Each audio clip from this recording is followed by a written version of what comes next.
Malenganga whālualu, ia malenganga whaanga e tia fōi. E na ua tātou toi whailua I fōi le nei vaenga o le tautua whaua wina, a le siu whawhonga o Samoa, le radio Samoa, se fulu lima I vatolu a mo I Aukilani I New Zealand nei. O lea ua toe ono minute tali tu lai lima, whamalulua tu fōi, ua whaisi tu ai mai. E matuale ai sau ai kia e whailunga le moto wei. I tu la atoa o sao whai le rei matuale e masta vale minoi. Au le moto wei sao sao a vole dale. Ia, ai, so ia, aftai le atua o lana tausinga balana pui pui ngai lungo le ala tele. Ia la fai mori bau le lei ale to tele da I lungo o moto wei.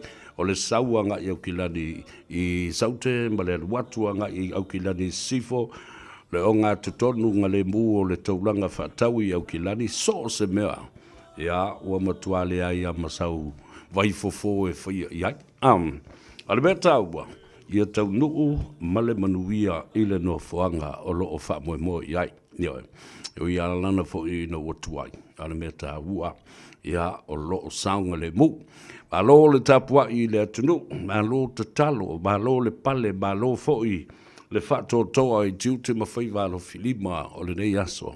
Lau toa wauna masani le ataua savea, le ulua I ali I se yuli, al Harrington tu manuvao la vea. Tatu toe whelua I foi le lofa mleanga le lei o le atua. Ia, malana fato tenga, I le nei aso atoa e pei o nganga e moso le la I le taiao. Ala usu ina ua malei fua Samoa I whanunga lelei. Ia maala seu fo I tiu te masani ua tutofi I aile atunu. Malor ngā lue, malo fo I le lava papale. La ua manava ngā luenga o I lato uma fo I o lungo le ala tele le teibile nei. Ia whato toa ma fifi malie. Fai malie o Faiva. Ole o mia e kau I lau le apa. Nale na le tasi ale mita e vai. Oe malista vale le luma.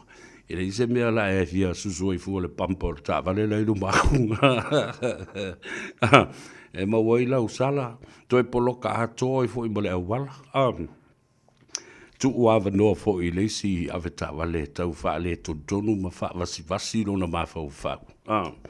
Ele use mea la fai ini tau ngā upu mingkui ngā lima I faa fua vatu le faa funga mai e le tunu. Fatalo faa pitoa ma faa tulou. I masani I pulenga. Mamalu o le tunu, ia malona ta whatolu. O pa ia mamalu wha le malo, pa ia fo I mamalu wha le anganu, ia ai mawalunga se vi inga le tua, e momoli masii e ana au auna. O whioi o le langi ma le paipai sina o le tala le lei, a whitai lau tau tatalo, a whitai fo I wha no manu, o lo manui ai Faiva o le tunu. Whatalo whatamam tina mātutua. Alo le soi fo manuia, alo fo I le langi matafi, a whetai lau tau fo I a whanono ngā manu, ma lau tau fo I tatalo, ia matapua I mai I Faiva o alo matama whanau a Samoa, o Faiva o le ngā teifale, o Faiva o le vāte tea, ia o Faiva fo I o le tua sivi, ma le tua vau. Ia e maisi o Faiva I tolu ofisa, Faiva o Faia onga, o Faiva o leo, o le au Faia wala, o le au ave ta vale, ia male au ave valele e le mawhaina ngalo ia te au ia I lato o lo whaia le nā fo I ngalo enga ma tautia le tautua I lunga o le vate tea ma valele saviri o lo fe ave ia I le to tele o le atulu pe au o ne feta aloa I ma fe mala ngai fatalo fala ia te oi pe a whai to a e to ai tau nuu mai I lau whanua me ele o au te Rodney alol malanga manuia Lau tau lātou le tai, lātou le ala, ma le lātou le ea. Ia, mapu maia I au te roa nei, haere mai. Kia ora, tēnā koutou, tēnā koutou, tēnā koutou kātou toa. Whatalofa whapitoa I lunga, pāanga masani le si ufonga Samoa, ma le ngā Gagaifo Faiva, le tāno ava. Ia, ma sui uma ngā lulue o le Radio Samoa. Ia, tō tele pāanga I lunga o le tātou Facebook page. Ia whapena fo I lunga o le tātou YouTube channel.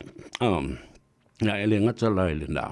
Ia whamalulu atua wa le tu titi lava. On mai a lea o na whaatino ia le whaatuina o le tātou pou fo lea whaasalalau le satelite lea o lo i le i tūlangi i sifo. West Auckland, o lo ngā lulue ai ia tātou insinia ina ia mawhai o na whaalele ia tili le tātou ngā luenga tautua ia ma le tau longo. O lera o le vai aso muri le nei mai ala ngā luenga na ia na toi fo i lea e ki lau le ki o le tāwale. Ia ma ki fo i malau le ki o i to tonu o le whale. Alo le ngā lue, alo fo i le o na sai. Ia a o le pōla, mana tua i le ola le hao, a o le pō, e ola mai le tāo le valu, le tasidima i vatolu a mo e ola le valu i le pō se i tau i le ono i le tai au. Le taimi fo i le usu mai ai tawai ma le vaenga o le malu o le tai au. Ia o i nā la. Ia, ai, whatalofa whapitoa lava, i le mamalu o Samoa lo whaafongafonga ma tāpua i mai, i lau whanua me ele o le tātou atunu pele o Samoa, i lunga o le siufonga o le whamo tasi o ono tesi ma le tasi. FM 106.1 in Apia, Samoa, the whole of Samoa, even Pango American Samoa, Tuila Manua can also tune in to that FM 106.1 in Samoa. Ia, o awala lava foi musunga le nganga i le pulenga, tunga le li Faiva au ia Pastor Bonifacio Manifletua, Pastor Ane Bonifacio. Ia ina ia whaalau tele ai le tātou ngā ruenga. To expand and to reach that wholesome coverage to so many countries of the world and also in the Pacific and to our own people of Samoa. Ta ua tele le mea le nā. Ia le ngata fui lai le nā. Ua whaalau tele atu ai. Ma le tāla inga o le finangalo pa I o le tua. At the same token, same time, the word of God has reached out so far to many countries of the world and also the Pacific and our own people in Samoa as well. Le leo vakuwe mai. Fatalo fatu ia Rosie Alefosio, ia fapefo I Penny Amina Alefosio, talo lava watching you Seville from Sydney. Ia fa mai alto tele ia le wo e piki baita mai ti le onga. 5 minuta le mo te nei le tu la. Lima la tatu wo ia tatu telefon I vai fanua ile ngangana Peretania. In this update, the Finance Minister isn't worried about Air New Zealand's viability as it predicts a whopping end-of-year loss. The airlines told the NZX to expect up to $390 million loss in the financial year to June, putting it down to the cost of fuel. Air New Zealand says the Iran wars meant it spent an extra $240 million. But Nicola Willis says it won't need a Crown bailout. I'm satisfied looking at their guidance and their strategy so far that they are responding prudently to that challenge. The Auditor-General's declined to hold an inquiry into the government procurement process for a liquefied natural gas terminal. Labour MP Megan Woods signalled concerns to Grant Taylor over ministers deciding the preferred supplier, not officials. Taylor says he agrees with Woods this is important. Political reporter Troy Matic has more. The Auditor-General says his office has encouraged the Ministry of Business, Innovation and Employment to consider her calls, including the need for clear decision-making roles, managing conflicts of interest and comprehensive record keeping. Taylor says MB is getting independent advice on good practice and his office will monitor carefully.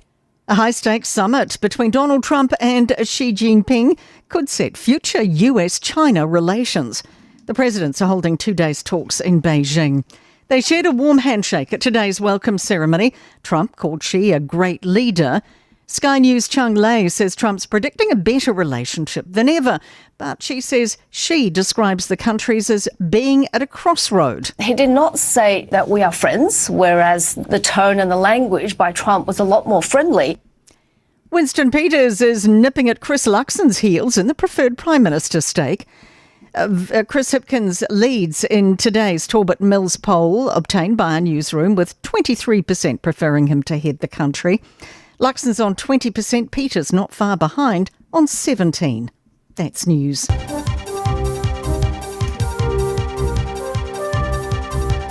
In sport, Warriors coach Andrew Webster is hoping to quell any dissent in the fan base over the likely departure of Luke Metcalf with 2 years left on his contract. He's meeting other clubs after gaining permission to explore his future from 2027. Webster hopes fans can respect Metcalf's decision to seek starting game time. Why would you disrespect someone like that? I mean, Luke has also done a lot of good things for this club. They don't know everything. Like I said, we don't know what Luke's gone through when he goes home on a night basis. I honestly think Warriors fans are awesome like that. Wellington Phoenix captain Alex Rufer has revealed he won't recommit to the A-League club until he's explored other options. That is sport. I'm Raylene Ramsey.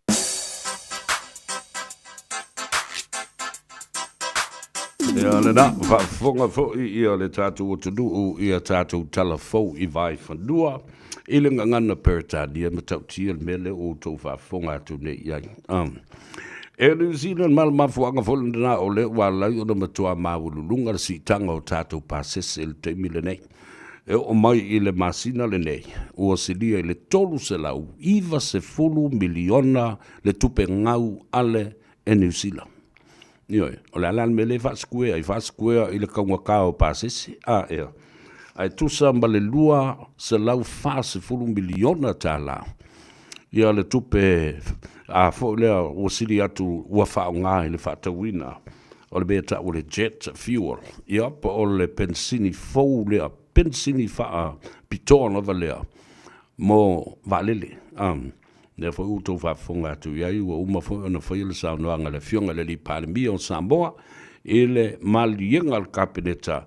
E o wale mawhai au o na toi a whea nisi o valele sa vili po valele fo I la uta.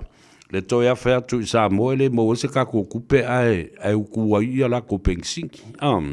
Mana ia fo le na. Le na fo I wha tō whala inga ina ia sefe ai ia tātou pensini mo le teimile nei ia a o le mautonu ia le tūlanga o le sapalai ma le lei ia le tūlanga o le avanoa le suau mo Samoa talwai le taua lea lo whaia nei I le wā o Amerika ma Iran ia ma le atunu o Israelu ia la lai pāle kawai o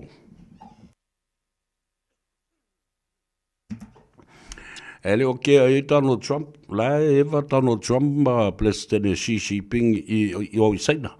Malele loa fo I Donald Trump. O Saina, Malusia. O le na o la tau sapalai atua ia mea tau. O le tau e fesosoni ai ia Iran. O tau silsila ai I le matau tia. O mea ia whai te tai o malo. Aile loa, esto ino Donald Trump. O le tau whaase I o le koinga le o Xi Jinping. Ia. Pana ia fo I lau tau whaafonga atu I le temile nei. Ia, e pei o na iai I le whaitonga lea na sei mawai atu nei. Fo o le Paul o lo tau mawhai e waai e po ai nisi. O ave I le wha mua. Ale atunu nei o New Zealand. A o lo loma le whainga panota rautele a le tunu u le sofitu o le masina o novema o le tausanga le nei lua fe lua sifuma le ono. Ia, o lo iai pēle whatu tuanga o tangata ia Luxon, Christopher Luxon. Ai, ua lata atu iai le tau mua o le sa o le fionga. Ia vawasa mana ia Winston Peters, Sir Winston Peters. Ia, la ua lea. To telefo I latou ia o loo mafau. Ma tu inatu le latou wha mua. Wha mai, tā ua tele. Ia, e te tau na avel wha mua ina ia palemia ia Winston Peters. So le kawhiwhi. Ioi, ia te au fo I latou ia. O se mele le. O le toia ina e ngapa ai le mele ata mai o tangata o le au fia polokiki. I opu whai o malo. A vea lea to ina o se whātai ta inga le lei. Mō le tele o tai tai. E tofo I le meo le manuia ma le manu malo. To e tofo fo I la ia lea I le meo le malolo ma le whaia ina whaata mali. Ma san da whailau tala, leanga e tau te sina fia le lei. Ia, ele lei le maapani, ke le fwoi te bitou te whafongai, I mātala noanga, ma le lei fwoi te mali I o le atunu o whae I ei le swafa, o vau vasa maneia. E le nai tau sanga o tona, ia tua vai leo so o a fwoi I a paia inga. E toi fwoi mai lava Winston Peters, po le fionga a vau vasa maneia. Ina ia whaia ia le deal, se mali enga fwoi lele ia mawhai ai o na whaia, se malo so o whaatasi e au whaatasi ai ia ni tangata sto tolu o te itai o patine e tolu peona ai Christopher Luxon o le National, David Seymour o le Act, ia whapena fo I bo le fionga I le vawasa mana iau. So Winston Peters o le New Zealand First. O isi la nei ana watau wa mana I o le o tātou talanoa I nei. Si tātou talanoa tasi fo I New Zealand mauna I o fo I o whai a o tūla lata I lana whainga pānota alo tele I le asofitu o November o le tausanga le nei. Ai se a e tā ua I le tātou talanoa I vaenga nei. Le anga fo I o le atunu o le tātou te nunofo ai. O lo tātou ola I fo I lana tū la fono. O lo tātou ai fo I lona tamao a inga. Ma whaamnianga fo I o lo li lingi mai e le malo. I lea taimi ma lea taimi. Le soifua malo lo ina. Le ola o a oina. Ngā luenga o lo iai I al taimi lana nei. Ia. 12%. O si tanga mawalunga le da o ta oto ai nei le to o tele o ta ngata le whai ngā luenga. Unemployed. 13% increase. E leo se melele. Ono lona winga la. Mo tau telefo I tangata lo malanga mai I nei. Whai o lato pepa no fo mau. Malanga mai fo I o lato visa whai ngā luenga. Mo mai apalai I ngā luenga. Le ngata fo I le nā. Ia o le malienga o lo whai e le vau New Zealand. Ma le tātou malo. Ma isi malo o le Pasifika. O lo o au mai ai o tātou tangata. E whaia ngā ruenga. O le matua pai ye ma au ngata tā tangata New Zealand e oi whai. O lea. Tau ngā apu. Kau ngā strawberry. Kau le pea. Ngā rurua I whātoanga. Ka kau susu o povi. O whātoanga moa. Ia. O a ano manufasi o whale fasi manu. Okay. Ia ai o lo manui ai le tātou tunu. O lo tele ai le tupe o lo lafo atu I Samoa. Ma le vesuia inga o tupe o whiwhaatau inga. Trading of money. The exchange, international exchange rate. Alula I leo le tupe tātou I Samoa. Ai nofo le exchange rate I tonu le tātou foreign reserve.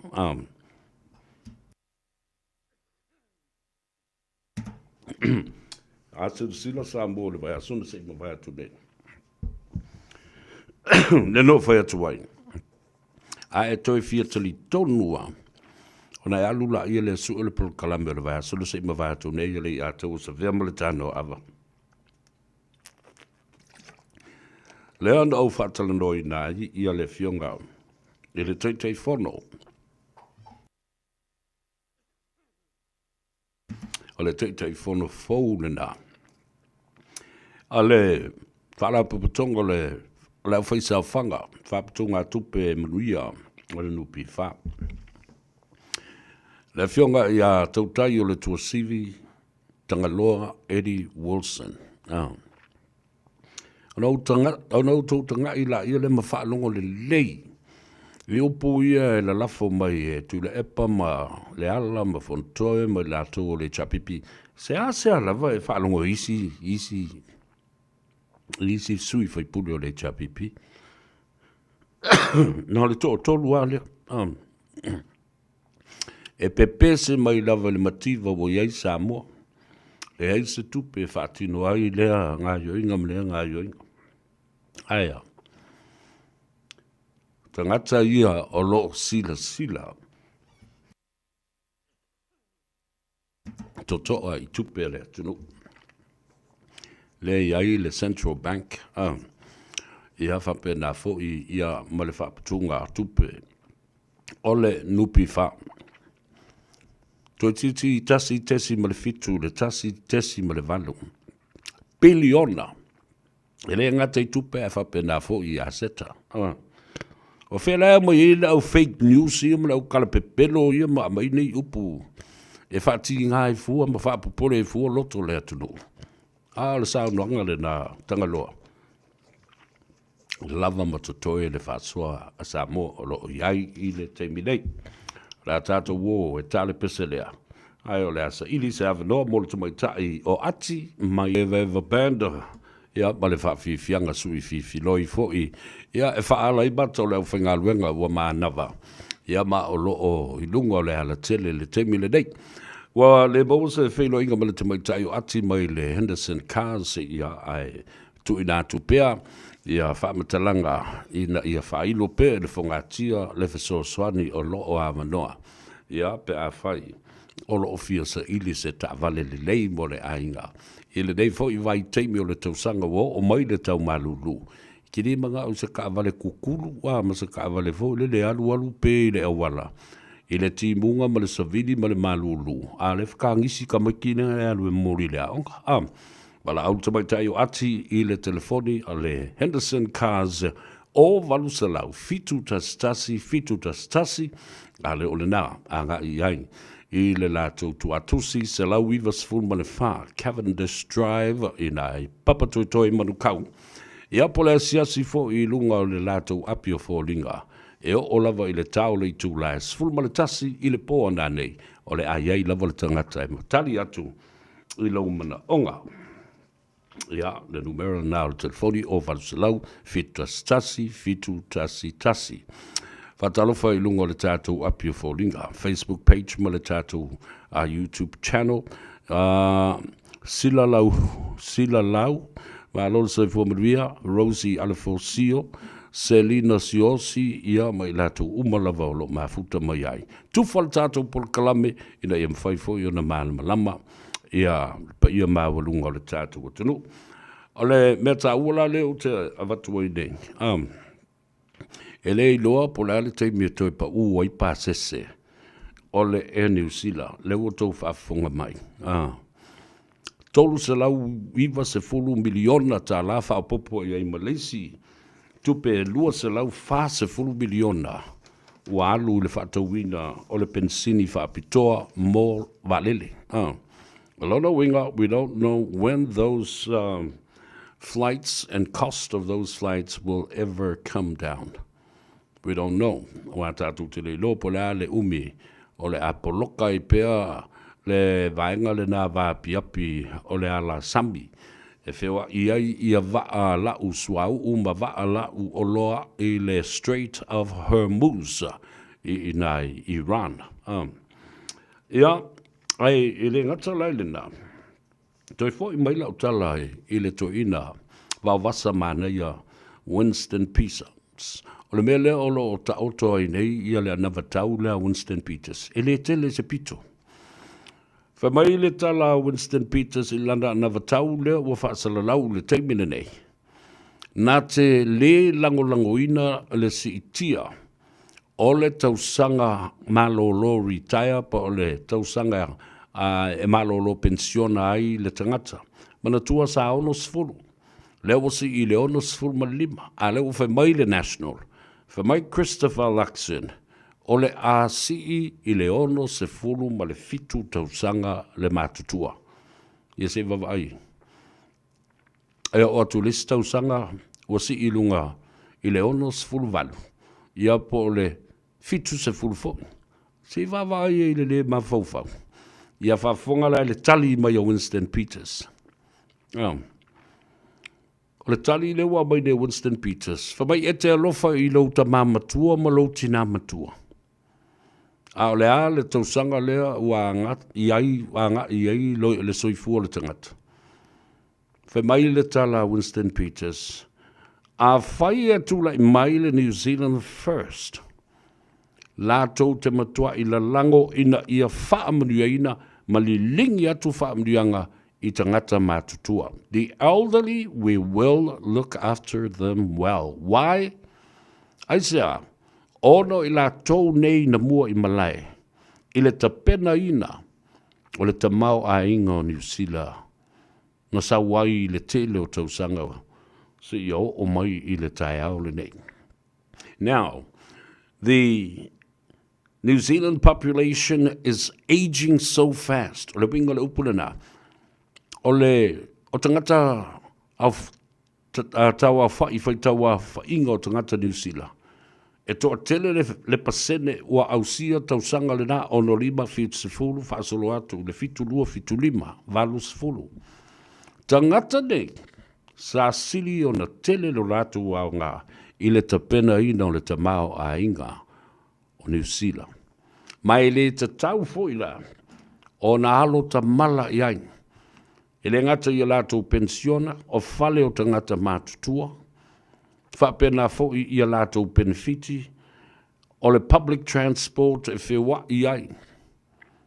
Ina ia taunga fie. O Winston Peters fo ina whaia le mele le ta o le gold card. O le card e o le aulo. Le whaia ia whatau. Ia mamalanga fua I lunga le pasi tangata mātutua. Wata I onas fulta usanga le mātua. So, there you go. One of the most beautiful manifestos that I've ever read is how Sir Winston Peters, Vavasa Manea, and the people of New Zealand first are going to look after our elderly people. Sere Manea. Ole matuai Manea male aulelei olea vaenga. Lua. E matua tu vai lua New Zealand first ma Winston Peters po le fionga e Vavasa Manea. Tua tu vai lua e matua te e atu le toe whaopopo ina I lunga o tausanga matua e retire ai ma moa le pensione al tangata matua. Whatu maua I pe ina le ono sifurma lima. Le se mea le au tau si ia I fua le ono sifurma le fitu. Nā me la toe ti lei ai fua, ia le soi fua matua, le soi fua au auna, le soi fua ngā lue, o le tangata ua lewa na whailo na sao, I le tamao a inga o le nei atunu. Tasi leo mata upu tātou te tutu whātasi ai. Pe e te fast, pe e te HRPP, pe e te supo, po le a lava le vāinga whau whai e te iai. I Samoa mai nei, leo au whai atu.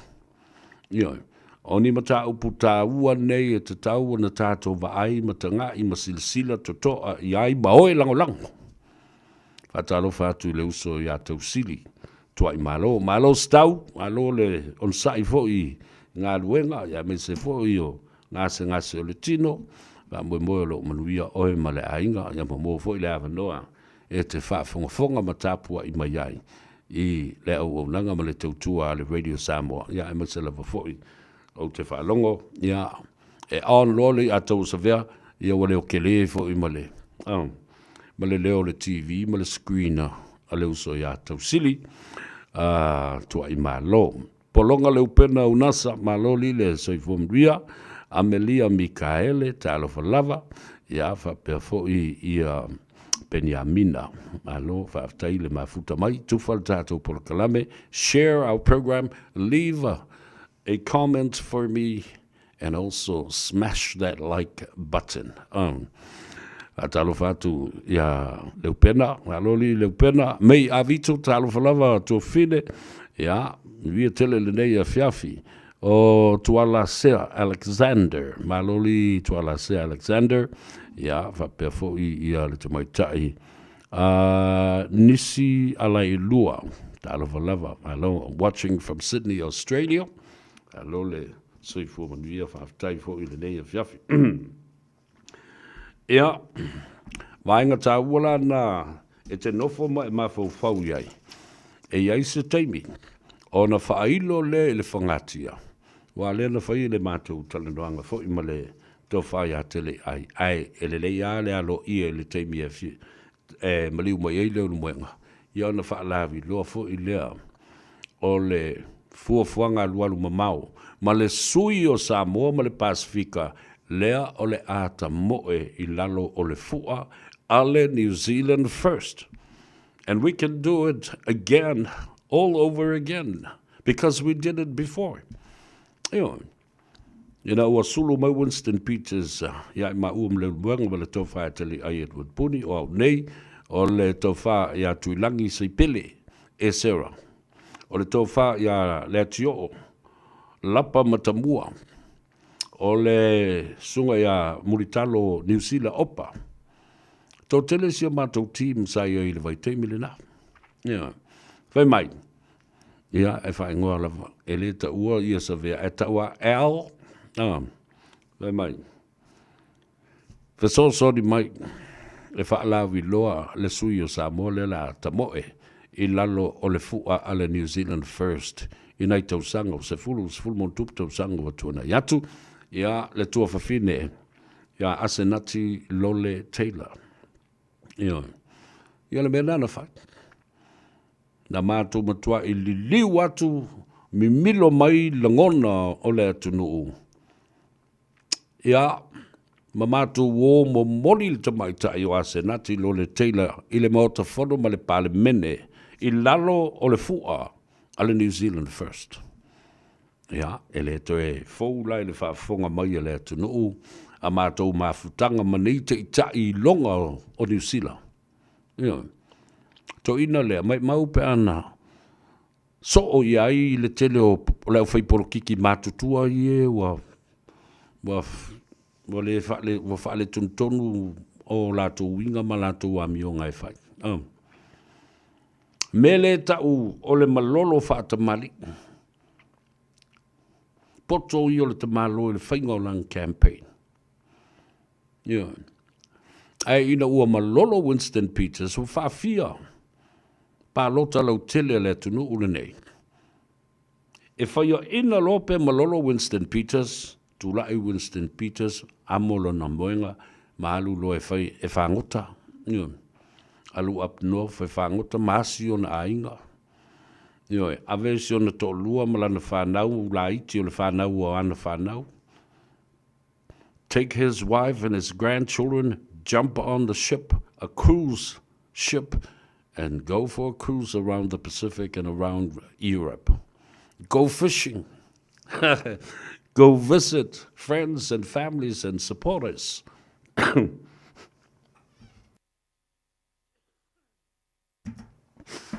E te le toi vaia Winston Peters. E te le toi whalongo fo ia I lunga oni leitio. E te lewa ai fo iai I sonata, po o sana whaamtalanga, e sau ilunga sa newspaper. Nothing at all, not even on television as well. The man is so clever, smart, and confident that he will come back the next election. A olola ile, ina alu Winston Peters e malolo. E a tō le leile lua ma le afa tau sanga e te le toi whaalongo I se tala e winga le to ina. A me lai whai le alwe whaangota. Alwe whaatawhao si o na tō lua ma lana whanau ma lona ainga. Ai toi ono lo masina toi o lisi whai ngā pāno talau tele. O nai whaalongo lo leo pāpā whai tiri ma emo wila. Mo toi apia mai le toi ina I lunga. But all that 2.5 years when he disappeared from the political spectrum of New Zealand, you never see him on television. You never hear him interviewed on radio or even an article on any newspaper. Nothing. He goes and have a good time. Alu ta whao mai valele. Ai reidoa. O le taimi le nā e vai Winston Peters. Walu to e wha mau popo mai lana au tau. Wha mau popo mai. Ai te le wha longo wa nofo ma wha leanga stangata. Ma whai mai se interview e wha leanga I le malo. Pe wha leanga I le pale mia. Pe wha leanga I seisi lava polo keti ma polo kalame o anava tau o la ua o e whai.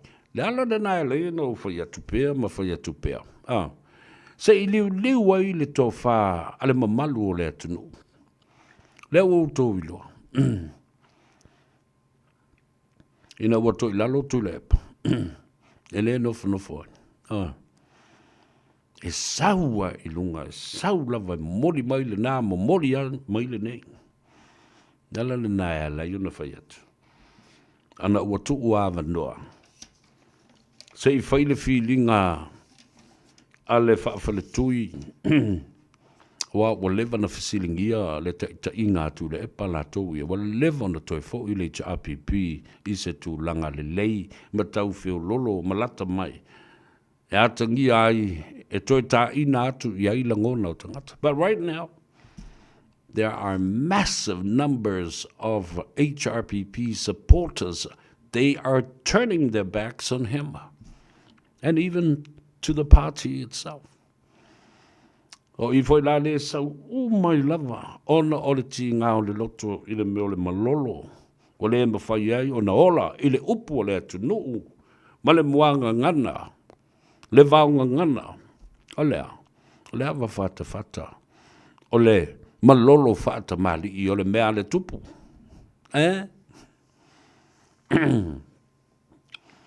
Aesa o itua o lo le na whai I lana launga sa whai atu lepo. Ia e matua tā pena e matua I whai celebration ma fia. E vi ia I le atua ma whaafetai I tangata ina ua e manu ma lo I le telo ni tausanga. Ai ia sili atu ona e tā pena. Ma sau ni uni le taimi e te malolo ma e whai ina ia e loa. Talia hina ma le whaaloalo, ma le nganga fifia, ma le nganga whaaftai, ua maua si nau malolonga. Yeah. Be prepared to celebrate when you success and taste of victory. But be prepared even more when you are defeated, accepting gracefully and graciously your defeat. Ea mei a vito, e sa o. Ia le na. Tufal tātou por kalame. Fili maua, tālo falava. Ui whangasā. Ni wa folau, tālo falava malole, sai fomduia, whaftai, ia le mafuta mai. Whamai ia mei a vito. Sa vea, au te letal tonu I le tu ina ale fast ele moli mau I le case fale alili lea ua sau I tua le news whamea ia o tele mo wala stale le mele na me a vito a whamai ai sea ua blame mai le fast whamai ua whaalafi la ua I le fast o la ua o moli mau a tui loma ai blame mai le fast I le whaalafi ina o tangata nei leila sorry me a vito o tele I whaitau I se mea, ma le mea whaila le nā. E re mawhai ona vātua sa utala I le teimile nei. Leanga mana tua foi. O le mea le nā ua pa u mau lalo ai I lalo le whainu mera o Samoa I le whaatulanga ina o tangata. O atunu o lalangi e mele au whaitala pepelo. Ma le au whaitala whaatupu. O le whawhau ina o tala o le media nā la uli ilna. A leo o whaatu sao. Au tau se sila foi la ia. Tasi le si whaatita inga. Le lei lava male tā ua. Tau te iloa ai le tala pepe le tele o le tamaititi le nao. Kānata king apa. Skama le ea fo e angi I loa le savili te wawai e ma peia kau le lea atua le savili. Wawai fake news na whai le tangata le nā. Lena vevesi ai nei fo I le tunu ina ua nofo. Ma whaalawi loa. Le maliu whafosei ai o te apeato. Wawaila I le mea ta o le fake news. Mua matua a nginga I le ea. Mea tonu arana ta o le fake news. Misinformation and disinformation. O tau uma le nā le media le lea. La wali I kongwa ia le whaatau I le mea. O tōna ua mātanga ai le ngō Samoa. Ua whaiwhai nei la whasala wina o le tuk mālo ma le maliu whawose i o te pe ato. Ai toi sa mulu mule mafua mai le ale mea le na. O le whaalongolongo tala.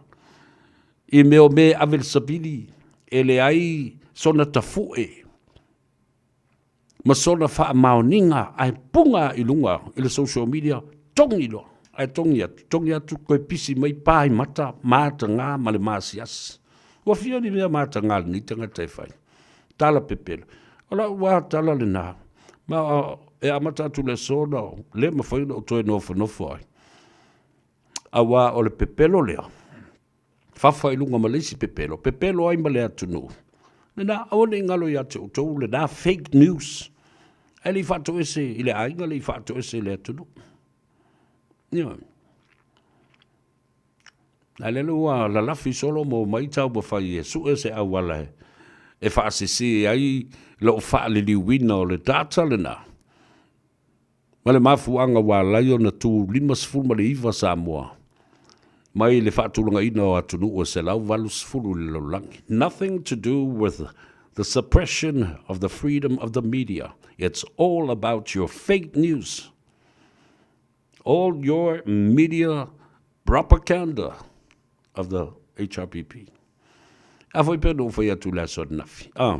Le ai maseisi e apia malu o toa le loto e whafsanga i ma le paramia i le teimi e whai ai le press conference ma fofola le whala. O le autu stala ma le whaasala lau. Ma le fionga le paramia. Nowhere near. No excuse. And that also reflects, media being biased. They can only go to Petesa and interview Tula Epa. I le lato whapulolo na. Ai a whai atu e o le mea o whola ele whala. Ma le paramia. Nobody turns up. Because they're cowards. Pala ai. O na o lola i lea. Whaatali tini. Whaatali si a pia mai. Le wa whai le talanoanga wa live stream mai le saunoanga le fionga le paramia. O na o lola ia lea. Ma toa i sa whawhai le lei, ma tau ma whai e analyse. Ma sua se mea e whaasise ai la ngona o tangata. Mi milo le sao noanga le fionga le paramia. O na o lola i lea. Tusi a le tala e tusa ma le mana ongo le tangata ma lona wha le liwina according to his own interpretation of what the Prime Minister had said in his speech and at the press conference. Awane ngalo le mea le na. Tau te whiwa lai whai le excuse. Wale ma whai ona toi alu ese. Wale ma whai ona toi pupuni lau tau matanga. O tau se sila fo lai ai. O tala matanga, ma se, ma pepelo, ma whaasalongo pepelo. O manana lai ona whai ina. Le HRPP, I whai ngā pālota te tele umai e lua o tōna iatu. Because you didn't do your job. And you don't know how to deliver on that manifesto. It was a good manifesto. Like I said, I admit to that. Nea na whau e HRPP. Se balune, se tamai pito filo lava e tau e malo ai le fast. Pe tasi pe nao le luani ni fo. Ale mele nei, tolus fulu i da. Aia. O tau nai tau o tau te whato ese atu le epa ma le HRPP. O le leanga o tau mawhau, ma awala tau te le malama e whai eise campaign ma ki liva, le sa vali ina I auru fale, ma no fo fale sa tu ia maa I fina ngalo ma loto tangata. Tau te o e whaolo a taule tau ina, ai tia I le manifesto ma na ia nale, sa tu ua I tufa tupe I le atunu. So you see, you lost it because you didn't focus on the HRPP's beautiful manifesto. Giving money back to the people. Na wha mua ia te utou, mla utou wha au whaasala lau. Ne wha leanga ina o la auli ma le fast. And that's why you lost. Think about it. Ana whanafo tule epa mafo fautala ia watu le atau sa vea matuatali tonu lele ia tule epa e sa ole ataua. Tua sawa. Ole si mea na se ai la utou kiliva. Wa tusi le anavatau le matango fio le anavatau. Ai autou wo kiliva ino fuanga safa i autou whaalawi doa. You yourselves are confused of how the manifesto is going to work out. O tau wana tau ula lava o tau i lau tau manifesto ai mai sea e tā lai e lau wari i e whai le media al tau ina ma le HRPP. And that's what happened. Whai atu nei le atu le pasui umar ko vaenga le ngā. Vai nisi tangata e mara malama le whainga wha le leo le ngā ruenga. Tātia e se le wha le ngai na fua. Ma le tua inga e whai I isi tai o isi vaenga wha whai. Ai ua o tau. Pingi ar kou mea, kua maanga e kere le kou mea le nga whai ngai o le. O le kola ma le a, ma le a. Ne nala ia. Awa e fiu e toe talendo e whai se alofanga. Tā si ala tala le atau save. O tau uma o tangata pepelo, whai tala pepelo. Whai tau fake news, whasala launga na o fake news lava. Ia whape na fo. I le alalme o tau leo mai e li poti e winga le mātala noanga le nā. Ma le fionga i le teitei whono fau ale nupifa. Ne wawa ai vase pena ma mai oa le lei. Because why? You know it is the truth. Samoa has got new money, plenty of money coming through their ears. No, my leo lau tala noa. Ele sao noanga le fionga tuia. Remember, lau tala le le whai atu. Nau bafoi na maa whaatala noi na tuia. Le fionga i le tofi o le tu malo sa whata. Pe tasi pe lua. O la ua manu malo ma ina. Fiu i al tamaititi tala pepelo lele. O kānata tau whaise me mimilo aile la ngona. O tuia e winga i le tupe o le 10 miliona. Tasi al tala tuia. Le whantoe tali mei tuia. Au te le tali atu i lunga o social media. Po I po o po ai lava. E tali I lona I tu malo. Ma whawhetaia le pāle mia. Ua whaatali tonu wina ma whaatu mawina. Le sefe ma le mauti noa o loo ma popo le lei le 10 miliona. Asa wata. Ie wala, ma le fi. Asa umele a yan tangata sa wata e vili atu I ate oe ma whai atu I ate oe. E te sau ilunga e lote mai le tupe sa wata. Whalongo tasi uba le tu malo. Whalongo uma le tu malo I le tala noanga a le fionga I le tofi ma le whaipule o le tu malo ma le fionga I le pāremia ma lana kāpeneta. The $10 million for Safata is secured and it's there and it's wholesome. Not a penny has been taken away from that $10 million. Ya no le ngoto yo le va avole le manawanui. Ai saua ilunga le pepelo la tu yo le tamititi. Aren't you tired and because people are sick of your lying. You're lying.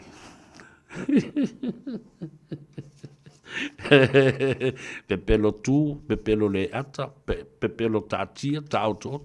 Sa sili pena alui. Awa fo I o lo wao langa o le Faiva leitu. Tam Faiva ata tangata. So when you are a comedian, you try to make people laugh at you. And that's the only thing that I advise you to go and do. Make people laugh. And people think of you that you are a fool and they laugh at your foolishness and your stupidity. Ia le na, tel tonu a iai po il tangata tangi muri muri. ile watu ai fa mai le tina le Faculty of Law of the University of Auckland. Hey, come here. There are some people, there are some questions that you need to answer to. And it looks like there are some illegal criminal activities that you've been involved with. Walau tala e te oe alu tongi tupe a tangata. To tongi tupe a tangata ua mafatia lefa ua leanga le tau o le soifuanga. Tongi tupe a si ungali o lo tua fine o lo cousin le teine. Masiona to lua ya luaiva. Sio tua fafine fale na tapu falongolongo mai. E tangi i teimi uma ma te talanoa ai le telefoni. Fa se lau fa fe fitu se lau montupu Malaysia ainga Malaysia ainga. Mena le na le ti poti mai ma le to me fai le to alu Australia. Yo. Le na la na la mele no. No fa tu ai. Awe te tau tala fua i le tupe. Ma tua i tangata whabe o tangata sāwhata ia o mai ma wala o mai ate oe ia tū lei atu le mata upula. Ala uman sā no mai ia ile. Le fionga ia tu ia le tofi o le tu malo. Nioi. To ia le tala pepelo ma mimilo ina upu ma fatu tala. A early Bevan Kane. Nioi. Esa o le ame a vito me a vito. Yes, I agree with you, le atau savea. Anai lola la wadi ia ki liver sa vali ma tu le tala pepelo. Ai ngā ioi pea i lunga o le whainga o le kola. Se mungu whapenge la kau ke ingu Coca-Cola uma. Ai na wha mua lo lava ia te utau. Le meo le tau wha leanga ma le wha alo atau o la ngona. O le HRPP ia ai maise lava, ia i la tau ia o teitai, ne sunga tu lepa. Ia o ki whaasa saolo i nāma le mea. Ia mea no whai atu ai. Concentrate pea la uli, wale fast, your focus on your manifesto. Aua, wawele mea nana whai lauri. Aua le amana ia fua le pola e motu i tua. O lea tātou te tala noa i le te mau a inga o le atunu. O lea tātou te tala noa i mea e manuia ai le atunu. A whai o tala noa i le kola e whawhanga tupe tangata. Le lei o le amatou wofoi mātou e whawhanga tupe le atunu. Whesiri, whea mea mei tō tupe whai le koukola. Whesiri fo i ala auni. O whea mea mei o au tō tupe. Alna, ka malama lama lelei, ile matau tia, ile matau tia, o le mea na o iai. O whea na furisia iai le tali tonunga o tangata. Furi o ia lau. Mea whanala nala ilo whaiatu. The more times talai matala noa la wali ia whaaleanga la uli, the more people love lauli.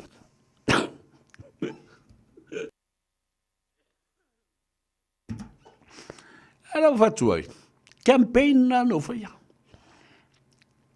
I re toi tali mai lauli. Paola tala lauli malfas. Ai, ia kou vali. O ke pisapia i ngā mea o le mau ke whewa i o le o i kuai. I le ku malo mo i se i le tu malo. O le tele au teimi tala noa i tangata nei mawhaaleanga la auli. Sua se, mea se say, the whole campaign of HRPP was fault-finding, was finding faults instead of focusing on their campaign. And they're beautiful. Yes, I always admit that. But o tele I pese atuai. Tele I tautala atuai. Langa o tele campaign ai mo isi tu. Tatu ua e whai pēsia la tu ami. O la tu wana na o lo te mi o tu fasili ai lola.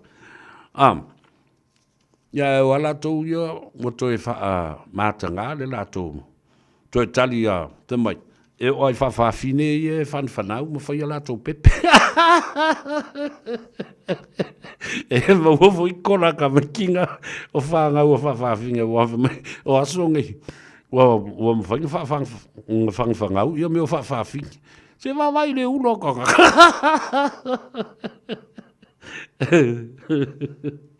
Ia. A tonu o tai au, ia, o le vai aso muri le nei o le tātou tangatalo. Ia, ua whaifo lava le tātou container. Le ala o lo o mau, ele o mau tino, le teimine nei, au le a whailo le whonga tia I le aso tai au. Ia, oi talo whai. O le ua watu la tale pese lea, la tātou watu. Se isu e mai ia le tātou malo langa le wa ngai mai. Ia, o ala wa minuta buri, o le a tātou tala noa I loa I le tātou tangatalo, ma le tātou container, mo le asto na I mulmuli nei. Rita Fraser, pise kenge Mexico Samoa, le nasa whawhiwhi atu mo o e au, alu atu e mai ia le tātou malo whaapitoa. Le fionga e salama tua, la wano. I le dei fo I a wauli. Le 5 minuta muri a leo lo toe. Ia lea o le alafo atu, whaatalofa atu I le. Lau fionga salama tua o se le alu la koe le loko sau la koe lunga. Nei, ai whaafta I atu mo le avanoa e fio mai I le tātou studio nei. Ia wato I ai fo le lau ai whaafta I atu mo le teimi o whaavanoa mai. Ia a wafo ia se tala talanga ma se taunu unga le ao o iai ia le astona I asau nei le tātou container talo le na taunu mai le Faiva I asu ua tuana I atu whatalo whatu ma lolo soifua manuia. Whaifia, ia me se foi o lo mai mo mai le nei po kalame, ia whatalo whatu sa vea. Alo whaftaitele la vai lau fionga mo le taimi na mai le nei aso a me se foi ta penanga muri mole. Mo le whai unga le weekend I le tātou container lo o tutoe. Ia, o toe ala sto na I le tātou aso mulmuli. A wale whataunga le tātou frozen taro lea mai Samoa. Ia o le sto na I nei amata le fitu tae au. Hea pe tā le afaltasi po le lua le ule. Ia wa uma ona. E le o toe tele lava se talo to toe. Ia o tele le malo le tunu o lo fisili po fe faile tato talo. Ia o I lava le mauta Samoa. Au tafa o le SAB stationary I luma le awala. E la tama I fasimutia le naina. Ia o la atua I nunga ngā le fali I al farmer. Ia malana vaenga. Okay. Olo no winga la ele o tutonu o le lotoa a o fafoane le fasi I le fasi vai vao le na o iai lata la mafoi o mele o lo tu mai ele KFC lisi tu. Sa o lei sa vea ona foi o lo o whaongaina le falo le mauta la stone nai. Ia umon ma tala no foi ma le fionga le konsula ia whapea foi le vaenga o le SAB. Ia e whaatu nana I fali I lua I luma le mutia. E whaate elta to container. A wae to tele le malu la tunu o fesili pe ma fai ona to e maua la vono la stone nai le la sa. Malo, ia ai le ngata foi la le na o na ia tātou local vendors for years a masani atu ai le Faiva ia so watu na iatu le au fai ke pua ia le au fai pulingi ia le au fai fa ausi o le asa tala mai wato te tala ia ina i o tātou ainga ia le avanoa. Sa o lei sa vea o mafuena whafsotai ia le vaenga al farmers e lau te o mai foi la stone nai. Ai le rope afale ono wa mata na seo le fa ausi la sto nai. Mana ia. E fa ausi esi mal fa ausi maukeni. Ia me se volke ke po a tau ili. Ia ma le akata pies, ia ma angel pies. Ia le ngata leo le tatu talo mai Samoa. Malo, whaafteitele la vela wa fionga. Ia, avatuia le nei ava noe. Fa isi sao noanga. Whaafetai I le atunu ma le lango mai le nei Faiva yaso o tona I ato alela tau walunga le nei va yaso. Ia ma wha mama ile tātou container, tātou tā pena fo ila ia le tālia lupe maunu sesi container o le ataunu mai, steimi lata mai. Te vatul whaftai le malu la tunu. E wha malo ma whaftai ono le lotonu. Ia mese fo ilta sapai o le nei wha moe. E ui lava e na le Faiva yaso. Ia lua motul container.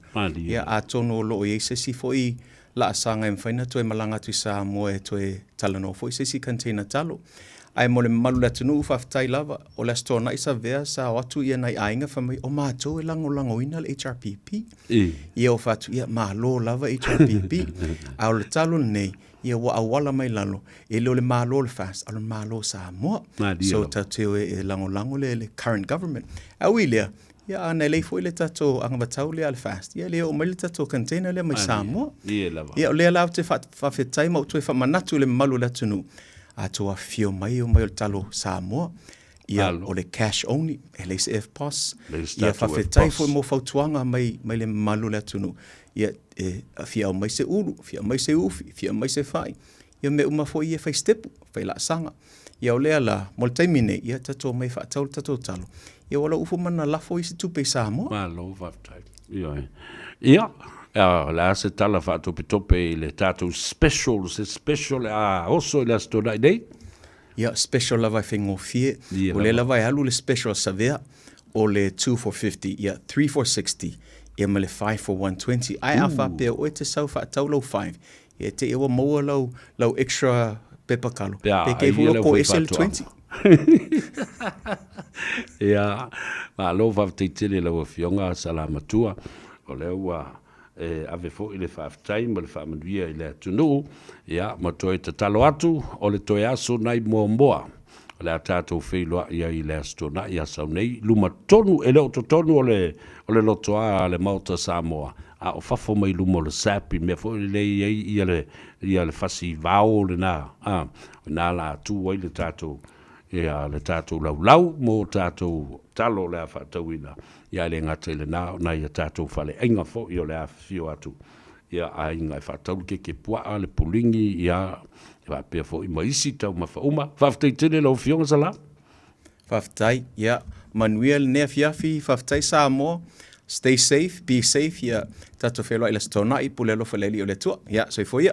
Soifo ia. Ia le nā o whaafunga mai le talanoanga. Whaatopitope ma le fionga a salama tua. Robbie, ia. O le li i whai businessi. Ia a o Gagaifo i lona to mai maanga wa au fsosoni ili tato ma lo le whaulu whale mai. Importer and exporter large sea air freight. Wa a nga i mai ai ma ta wala mai ili tato container lea. Ia mai le malo. Ia ma toi whaafo i atu i le malo ma tato la au whai whaato anga i tupe. E fsosoni ai le atina e o tato o tuno. Manu ia tele Samoa le nei fiafi. Wha mangalo fo i se leo le auna tato whailoa i le asfarai le a tai au e tawalunga iai. Ia le Gagaifo Faiva. Ia ma tu taulai ngā luengo le nei vai aso. Ia e tato le i se e atu le astona i e whatau le tato talo. Ia whapea fo i le tano ava e te maua i le sao. Ia mtu ia tele le tato o tuno. Ilunga ole awala soifua ma ia manuia. In this update, Transpower won't be prosecuted over a toppled pylon that cut power to about 90,000 customers across Northland in 2024. The Electricity Authority lodged a complaint against the national grid operator last year. It alleged it breached industry code by not meeting best practice in maintenance, causing a breach significant in the duration, severity and impact. It now says it's considered Transpower's evidence